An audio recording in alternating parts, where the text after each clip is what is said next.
William Patterson University Television. With Disney Plus having just been released with the free-flowing river of Disney content going strong, Disney is not stopping there. Even with all the content that is already on Disney Plus since launch, they continue to announce future content, including more Star Wars shows. With me today, I have Nick Wager and Stephen Ferrera to get their theories on possible new Star Wars shows in this week's Theory Time.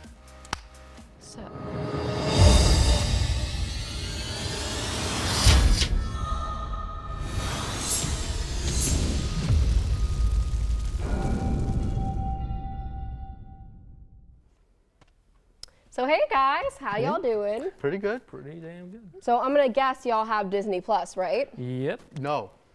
That's, yeah. Let's say this will be awkward. So, The Mandalorian, let's start with that. Okay. Star Wars content on Disney Plus is flowing, and the first one is Mandalorian. First episode just came out, and it takes place somewhere between episode 6 and 7. Yes. Have you seen the first episode? Yes, first 2 episodes are out. Ooh, Yes. okay. Yep. Yep. We have both. Second one came out Friday night. Yeah. Pretty sweet. Yeah. So, based on the first 2 episodes, how do you think like the story will progress? Okay. Because I only know about Baby Yoda. Yeah, that's the meme right now. So it takes place after the fall of the Empire, which is pretty cool.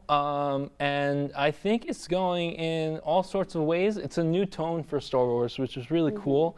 It's not Jedi based, it's not lightsaber based. We have a main character that's kind of like a Mad Max. Does a lot, doesn't say a lot, but kind of like A is Clint there. Eastwood type. Yeah, Clint Eastwood Clint type. Eastwood. Very good, bad, So it's ugly. more about like the cinematography and stuff like Yes. that? Yes. Very Beautiful. beautiful shots. Yeah. Ooh, that's really cool. Yeah. Like you And get it's- that like good and the bad and the ugly vibe. Yeah. So you get that space western. Yeah. So it's, And the effects are cool because it's somewhere in between like practical effects and like 1994 George Lucas special effects. So it's kind of like super spacey, but also That's- Western. So I love space westerns. Yeah. That makes so there is other stuff they're apparently going to release. Yes. The next thing is the Obi-Wan Kenobi series was just announced, and according to the writer, it will take place between episode 3 and 4. So basically, they're just bouncing all over the place. There's Yeah. our boy. Obi. well, that's the thing with Star Wars. It's like, why would you want it in order? You know? That seems to be how they release things. Yeah, it not was in 4, order. 5, 6, 1, 2, 3. After Exactly. 6, 7, That's 8, how I 9. count. Yeah, yeah. Count George from- you Lucas start from the failed middle, math. Yeah. Then you go from the end and then to the first. Yeah.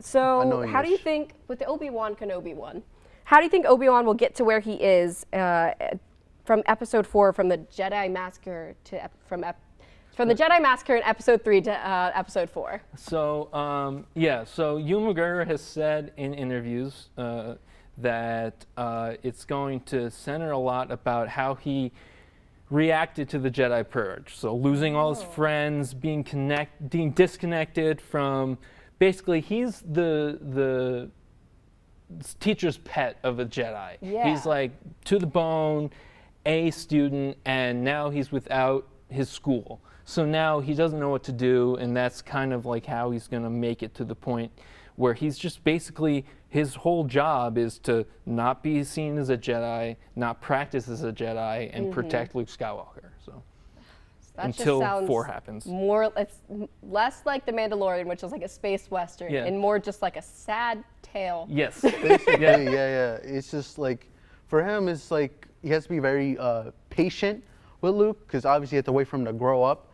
But if we're like based on the comics, because based on the comics, he tried to kind of train Luke at a younger age, but Owen, Luke's adopted father, kind of just like rejected that, and he interfered with him and tried to like, he wanted Luke not to become a So Jedi. it seems basically. to be full of emotional things. That would be really Yeah, cool to watch. it's- Yeah, it's like it'll be like a soap opera, and that's what George Lucas kind of describes all of Star Wars as. It's is a like space opera. Space opera, but he says it's more like a family soap opera, That and makes not sense. dramatic. Well, speaking of the family soap opera, as soap operas tend to spin off into 20 million different stories. Yeah. Yes. There's been talk of a series about the Clone Wars, a series about Qi'ra from Solo, that Yeah.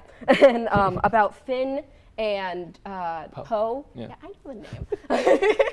Finn and Poe, like a spin-off of them, and also a Jar Jar Binks show, maybe. Hopefully, that's what I'm Jar hearing. Jar Binks There's saga. not been talks. That's just my hope. Yeah, I think Lucasfilm's best bet right now, and I'm talking right to Lucasfilm, I want you to invest all of your money into a Jar Jar Binks saga. I want movies, TV shows, comics. I want interactive video games, merchandise, of course.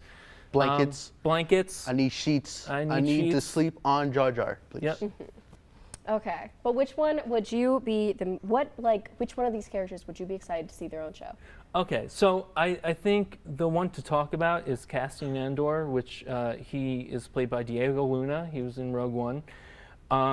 That's the one that's most likely going to happen, and is in talks. It's very discombobulated right now, but it would be kind of like a James Bond type show. He's a spy for the rebels leading up to the defeat of the Death Star. So leading up to Rogue One, it would probably be a really cool action-packed spy show, a lot of action. So when you have Obi-Wan, which is very dramatic, character-driven, this would be very plot-driven, very action-packed, and very exciting. So that would probably be the one that I'm most excited for. What about you? I'm excited for Qi'ra's show, because you get to learn about Darth Maul, because Darth Maul is revealed in Solo, where he's actually still alive. Yeah. So he actually, if you watch the Star Wars Clone Wars, this is where I left off. I haven't caught up to it yet, but it revealed that Darth Maul is actually still alive, and he was actually found by his brother with his coolest name, Savage Opress. I pronounce Savage. I call it Savage because it's a cool name. So they found each other, and then they kind of just rebuild and create this group called the Crimson Dawn. And they also team up with a group of Mandalorians who are Jedi killers called the Death Watch. So they have a whole terrorist group, and they're teaming up to take over the galaxy. And I want to see her perspective on that and how she's gonna react to everything. So it seems that Disney's taking this Star Wars they're to the next level on every cinematography level and actors thing, which is really cool. This is something I wanted forever. Yeah, new stuff. As most fans have. It seems that we have a lot to look forward to in a land far, far away. But until then, stay tuned as Press Start tries to guess who's that Pokemon. Yeah. What's